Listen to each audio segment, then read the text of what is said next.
പിതാവിൻ്റെയും പുത്രൻ്റെയും പരിശുദ്ധാത്മാവിൻ്റെയും നാമത്തിൽ ആമേൻ. പ്രിയപ്പെട്ടവരെ, ഹാപ്പി ന്യൂ ഇയർ.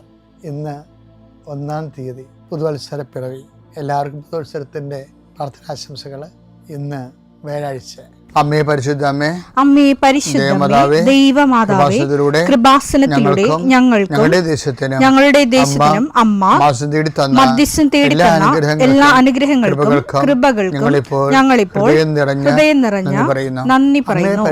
അമ്മേ പരിശുദ്ധമ്മേ ദൈവമാതാവേ, 2004 ഡിസംബർ 7 ഉച്ചകഴിഞ്ഞ് 2:30 കൃപാസനത്തിൽ സംഭവിച്ച അമ്മയുടെ പ്രത്യക്ഷപ്പെടലിനെ കുറിച്ച് തിരുസഭയ്ക്ക് സമർപ്പിച്ചിരിക്കുന്ന പഠനരേഖകളുടെ സഭാത്മകമായ പഠനം ആരംഭിക്കുവാൻ ഞങ്ങൾ പ്രാർത്ഥിക്കുന്നു. അമ്മേ പരിശുദ്ധമേ, ഭൂസ്വർലോകങ്ങളുടെ രാജ്ഞിയായ അങ്ങേയ്ക്ക് ഭൗമസംരക്ഷണത്തിനായി പ്രപഞ്ചപ്രകൃതിയെ തന്നെ തിരുസഭ പ്രതിഷ്ഠിക്കുവാൻ ഈ പ്രത്യക്ഷീകരണം വഴി ഇടയാക്കണമേ. പരിശുദ്ധമേ, ജപമാല മാതാവേ, സകല കൃപാസനം പ്രാർത്ഥനയോടും ചേർത്ത് ഞങ്ങളിപ്പോൾ പ്രാർത്ഥിക്കുന്ന ഈ കുടുംബത്തിന്റെ പ്രത്യേക നിയോഗം മക്കളെ.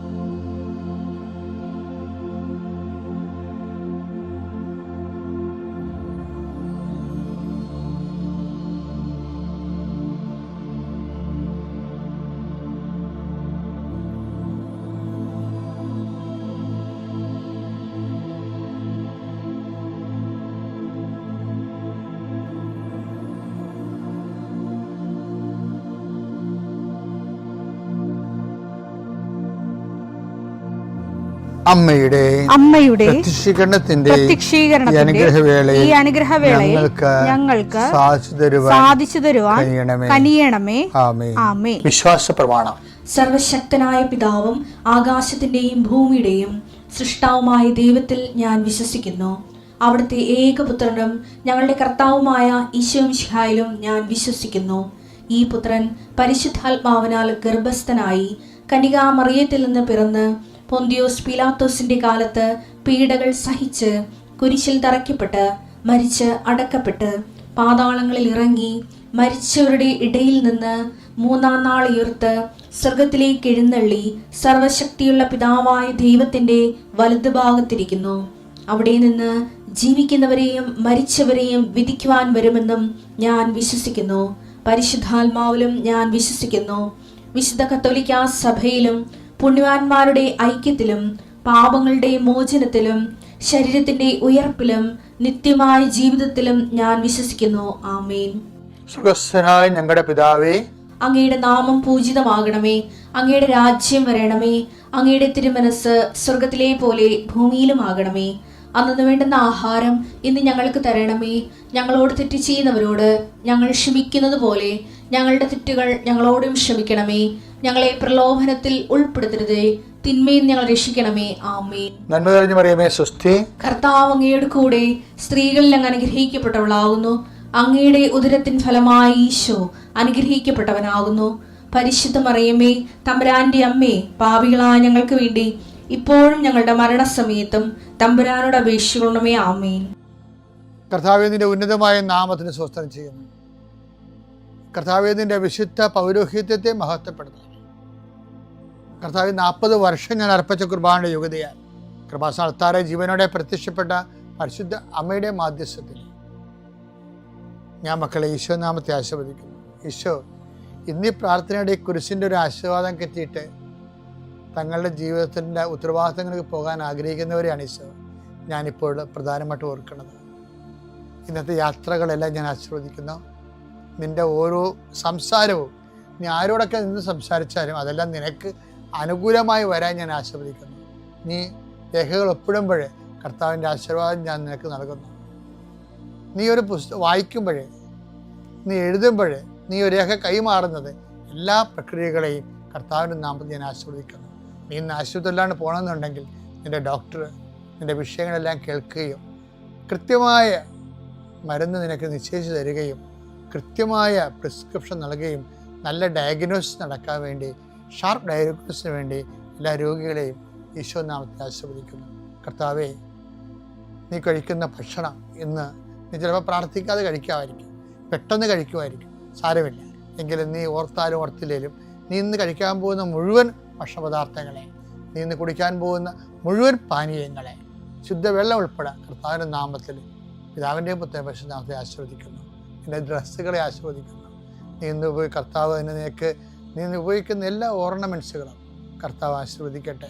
നീ എവിടെയെല്ലാം പോകുന്നു, ആരോടെല്ലാം സംസാരിക്കുന്നു, ഇതെല്ലാം സ്ഥലങ്ങളിലേക്ക് പോകുന്നു, ഏതെല്ലാം വാഹനങ്ങൾ ഉപയോഗിക്കുന്നു, ഇതെല്ലാം വാഹനങ്ങൾ പൊതുവായാലും സ്വന്തമായാലും എല്ലാം നീ ആരോഗ്യത്തോടെ സുരക്ഷിതമായി തിരിച്ചു വരുന്നവരെ എൻ്റെ യാത്രയെ ഞാൻ ആശീർവദിക്കുന്നു.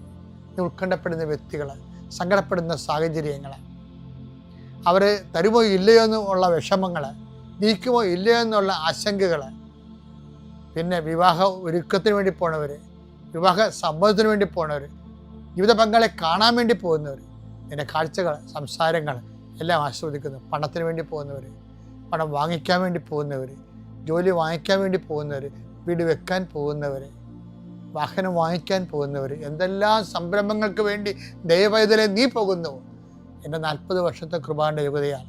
കൃപാസ്ഥാനത്താരെ ജീവനോടെ പ്രത്യക്ഷപ്പെട്ട മാതാവിൻ്റെ മധ്യസ്ഥത്തിൽ യേശുനാമത്തിൽ നീ തിരിച്ച് സുരക്ഷിതനായി സുരക്ഷ വരുന്നവരെ കർത്താവ് നിന്നോട് കൂടെ. കേരളത്തെ ചിരിപ്പിക്കുകയും ചിന്തിപ്പിക്കുകയും നമ്മുടെ സാമൂഹ്യ പൊതുബോധത്തെ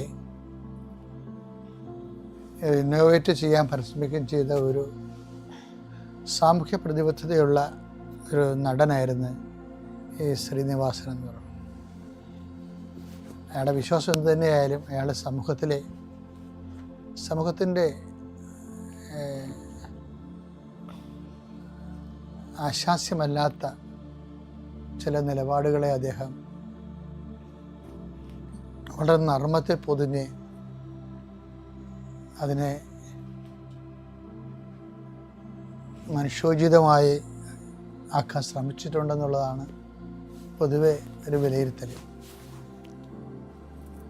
ഇദ്ദേഹത്തെക്കുറിച്ച് ശാന്തിവിളയെന്നും പറഞ്ഞൊരു സിനിമാ പ്രവർത്തകൻ, എൻ്റെ ഓർമ്മ ശരിയാണെന്ന് അറിയത്തില്ല, ഞാൻ പണ്ടങ്ങ് കേട്ടതാണ്, ഒരു നോട്ട് പറഞ്ഞിട്ടുണ്ട്. ഞാൻ ഇടയ്ക്ക് അതിനെക്കുറിച്ച് ചിന്തിച്ചത് ദൈവരാജ്യവുമായിട്ട് ബന്ധപ്പെടുത്തിയാണ്. നോട്ടെന്ന് പറഞ്ഞാൽ എന്താ വെച്ചാൽ, ഈ ഇദ്ദേഹത്തിന് കുറേ പൈസ ഒരു നിർമ്മിതാവ് എക്സോർവൈ ആരോ കൊടുക്കാറുണ്ടായി. അപ്പോൾ ഒരു ഗുണ്ട ഇദ്ദേഹത്തെ കണ്ടപ്പോൾ പറഞ്ഞു, ഞാൻ 15 ലക്ഷം രൂപയാണ്, അത് ഞാൻ വാങ്ങിച്ചു തരാം. അപ്പം അത് പകുതി 50-50 ആണ്. അപ്പം എനിക്ക് കിട്ടാക്കിടന്ന കാശാണ്, അത് ഇത്തിരിങ്ങനെ കിട്ടിയാത്തത് നല്ലതാണെന്ന് വിചാരിച്ചുകൊണ്ട് ഓക്കെ പറഞ്ഞു. എത്ര വിഷയമായാലും ലോകത്തിലെ മനുഷ്യർ അവരെന്ത് മൂല്യനിർണ്ണയങ്ങൾ നടത്തിയെന്ന് പറഞ്ഞാലും അവരുടേതായിട്ടുള്ള സ്വാഭാവികമായ സ്വകാര്യ വിഷയങ്ങൾ വരുമ്പോൾ അവർ ലോകത്തിൻ്റെ മെഷീനറി ഉപയോഗിക്കും. അതൊന്നും നമുക്ക് ആശാസ്യമല്ല, അതൊക്കെ ബ്രാക്കറ്റിൽ കിടക്കട്ടെ. പക്ഷേ ആ രീതി ചെയ്തത് എങ്ങനെയാണെന്ന് വെച്ച് കഴിഞ്ഞാൽ, കുറച്ച് ഇതിൻ്റെ നീ പൈസ വാങ്ങിച്ചോ, പകുതി എനിക്കും പകുതി നിനക്കും എന്നൊക്കെ പറഞ്ഞു. പക്ഷെ പിന്നീട് പൈസയെക്കുറിച്ചൊരു അറിവില്ല. വർഷങ്ങൾക്ക് ശേഷം ഈ ഗുണ്ടയെ കാണും, പറഞ്ഞ് നീ ആ പൈസ വാങ്ങിച്ചില്ലേ? അപ്പോൾ അദ്ദേഹം പറഞ്ഞ് എൻ്റെ കാശ് ഞാൻ വാങ്ങിച്ചു. അതാണ് വിഷയം. ആ 50-50 പറഞ്ഞതിൻ്റെ 50 ഗുണ്ടായിസം കാണിച്ച പുള്ളി വാങ്ങിച്ചെടുത്ത്, മറ്റേ കാശ് അപ്പം കിട്ടിയിട്ടില്ല. ഇത് കേട്ടപ്പോൾ ഞാൻ ചിരിച്ചുപോയി. എന്താ കാര്യം വെച്ച് കഴിഞ്ഞാൽ, മനുഷ്യൻ ദൈവത്തോട് പലപ്പോഴും ഇടപെടുന്ന രീതി ഇതാണ്.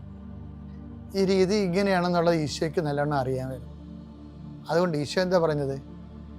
ആദ്യം ദൈവത്തിൻ്റെ കാര്യങ്ങൾ ചെയ്യണം, അതിനുശേഷം ഇപ്പോൾ മനുഷ്യന്മാർ ചെയ്യണത് ആദ്യം അവൻ്റെ കാര്യം, അതിനുശേഷമാണ് താൻ ആർക്ക് വേണ്ടിയാണോ ആ ജോലി എടുത്തത് അവൻ്റെ കാര്യം സെക്കൻഡ്. അപ്പോൾ ഇത് മനുഷ്യൻ ഇങ്ങനെ ചെയ്യുമെന്ന് അറിയാം, ഈ പ്രയോറിറ്റി അറിയാവുന്നതുകൊണ്ട് ഈശോ എന്താ പറഞ്ഞത്? ആദ്യം ദൈവരാജ്യത്തെയും അങ്ങനെ അത് മനസ്സിലാക്കണ്ടേ, മത്തായി 6:33.